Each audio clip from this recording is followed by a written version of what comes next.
Somalia needs a political settlement before it is too late.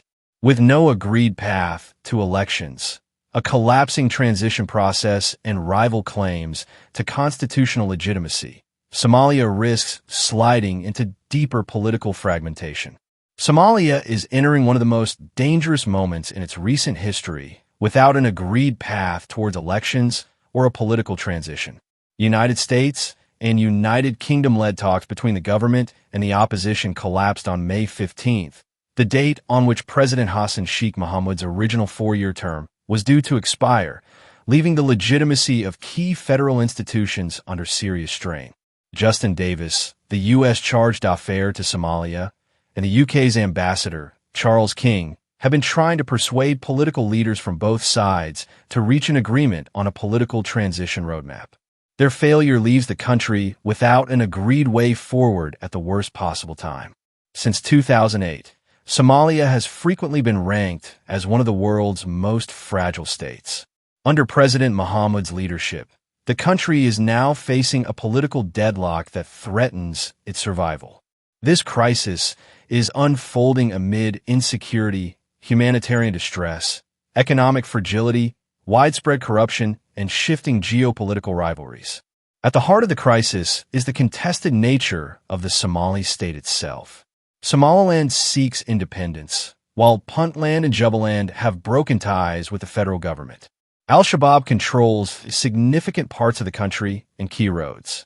The federal government and at least 3 federal member states are also operating beyond their mandates. The scheduled electoral calendar has lapsed without a vote. Parliament's 4-year mandate expired in April 2026, and the president's term ran out a month later, yet no agreed roadmap for elections or political transition exists to replace them. In a controversial process, the government unilaterally changed the constitution, passed an electoral law viewed by its opponents as self-serving, and established an election commission they reject as one-sided. Over the past 4 years, executive, legislative, and judicial powers have become increasingly concentrated in the hands of President Mohammed. Somalia's national opposition, along with Puntland and Jubaland, has characterized the government's actions as a power grab and rejected them. They argue that the 2012 constitution, which reflects Somalia's political settlement, remains the law of the land. As a result, Somalia is now caught between 2 competing claims to constitutional legitimacy.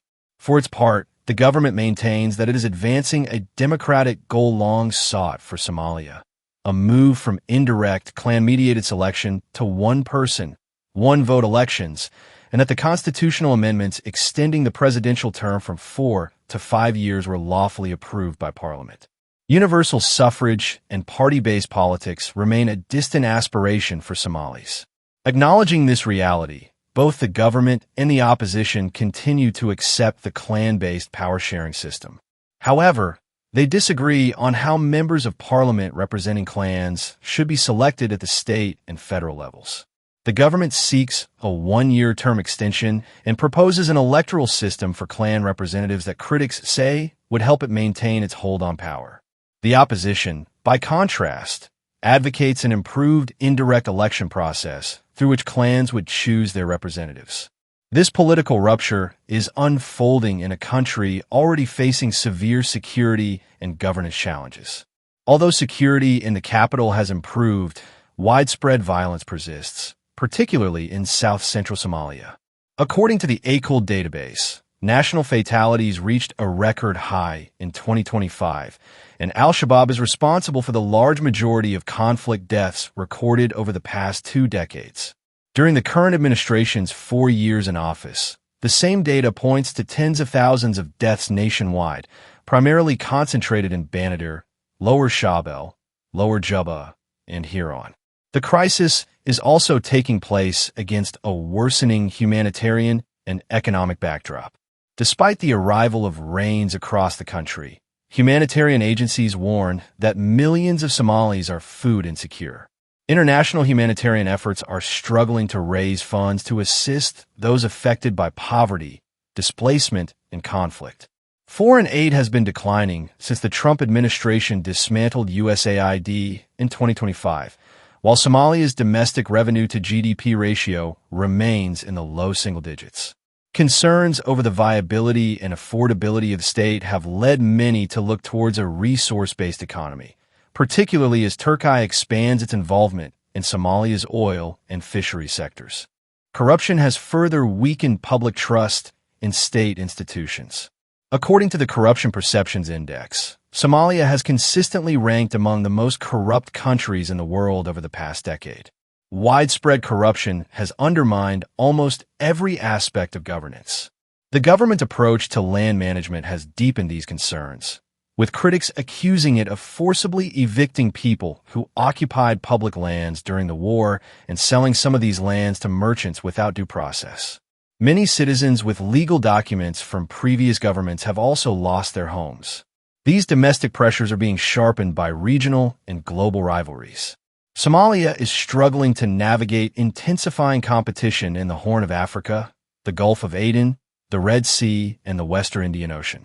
Its divided political class is managing these challenges not as a cohesive state, but through regions, clans, and rival political blocs. Different groups have aligned themselves with various regional powers in neighboring countries. Regional players, including Turkey, Saudi Arabia, Israel, the United Arab Emirates, Iran, and Egypt, are increasingly active in the Horn of Africa. Israel became the first country to officially recognize Somaliland late last year, intensifying competition among rival regional powers and drawing further attention to Somalia and Somaliland amid the region's shifting geopolitics. The political, security, economic, and humanitarian pressures have also had serious implications for civic space. The government has been accused of silencing dissent by jailing journalists and civic activists. The opposition is now calling for demonstrations, while the government is openly discouraging public participation. Somalia stands at a critical juncture. Timely intervention by the international community could help redirect the country away from violence and political fragmentation. In the past, traditional donors, mainly the US, the European Union, and the UK, helped facilitate Somalia's last 5 political transitions in 2004, 2008, 2012, 2016, and 2022. The American and British diplomats in Mogadishu made important efforts to bring the parties together and facilitate dialogue, although these efforts came late. A final push may now require more direct involvement from Washington and London, as well as engagement with non-traditional Gulf donors. Turkey has also expressed interest in contributing to mediation efforts. This should be welcomed, as Ankara has influence with political actors in both the government and the opposition. The international community should first pressure the government to negotiate a political roadmap in good faith, with a focus on a workable and timely election process. Villa Somalia should also stop using state institutions, including security forces, the aviation agency, and international assistance, as tools in the political dispute. At the same time, the opposition should be encouraged to engage constructively with the government and avoid initiating a parallel process that could lead to the formation of an alternative government. Most importantly, the international community should impose targeted sanctions on political spoilers who use extrajudicial means to destabilize the country. Beyond the immediate political impasse, there is also a pressing need for genuine national dialogue and reconciliation. Previous peace processes in Djibouti and Kenya involved a wider range of actors in peace building and helped establish the Third Republic. One lesson from those processes is that institutions built by people who have not fully reconciled cannot last. Somalis have never had the opportunity to engage in a serious and inclusive national dialogue. They need an open forum, genuine reconciliation, and state institutions they collectively own.